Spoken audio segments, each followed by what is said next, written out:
take a look at the next one. Here we have two equations and two unknown. We want to solve for this. So since we're running out of time, what I'm going to do is kind of show you the steps, the different ways we can do this. Can somebody tell me what would be the best way to start this?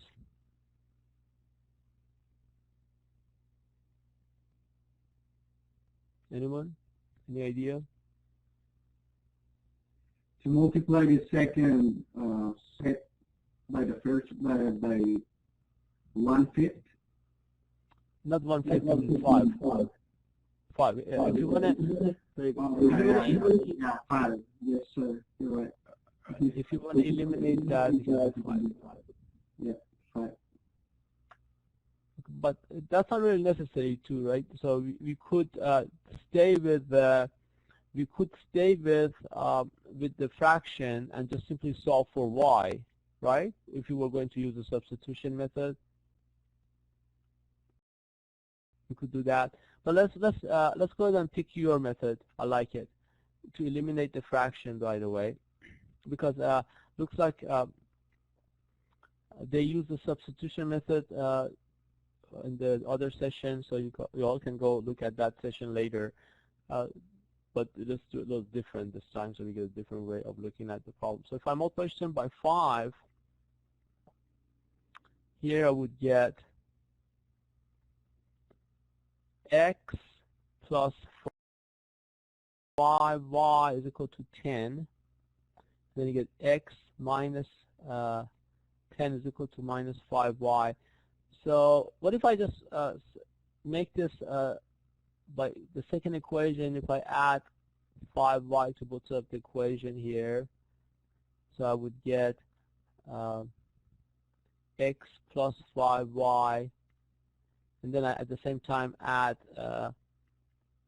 10 to both sides of the equation, so I move the 10 to the other side. So it looks like I get the same exact equation, right? So would you agree with that? If I write this in this form, the first one I get x plus 5y is equal to 10. The second one I get x plus 5y is equal to 10. Does that make sense so far? So what that means, what would be the solution here? How many solutions do we get here? If I graph these two, would be the same exact line. So wherever these lines intercept should be the solution.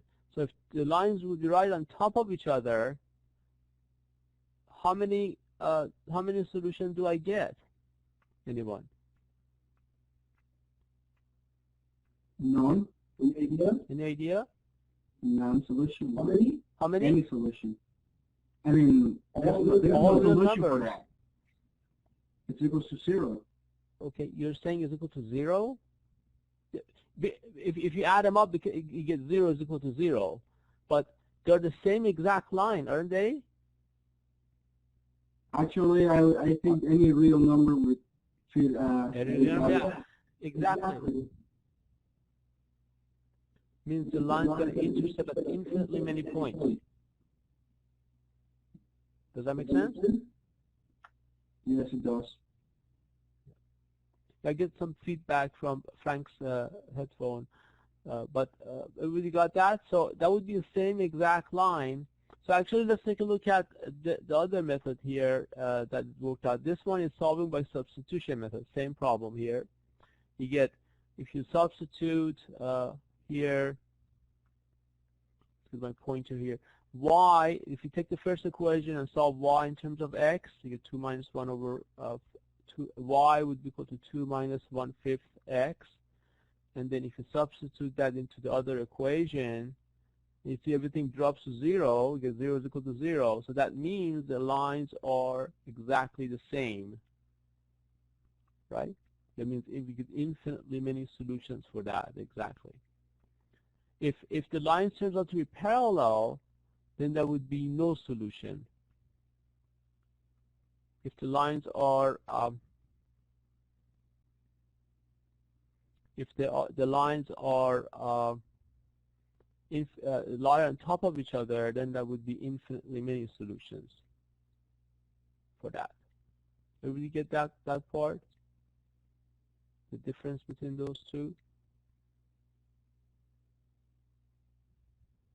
Okay, so let's go back to the same problem that we were looking at, which is right here.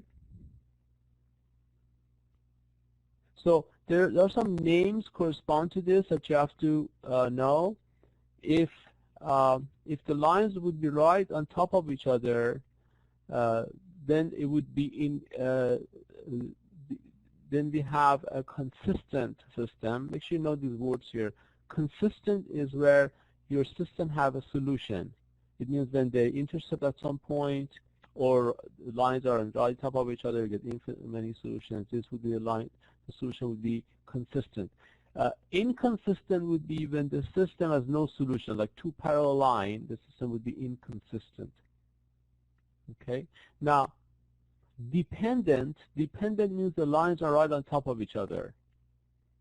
Independent would be like either they are parallel or they intercept at some point two different lines. So in this case, the correct answer for this one would be, because they're the same exact line, they're dependent equation. And as you see, there are infinitely many solutions there, and that's one way to write it down here. X plus 5y equal to 10. So that's another way to write it down. Okay.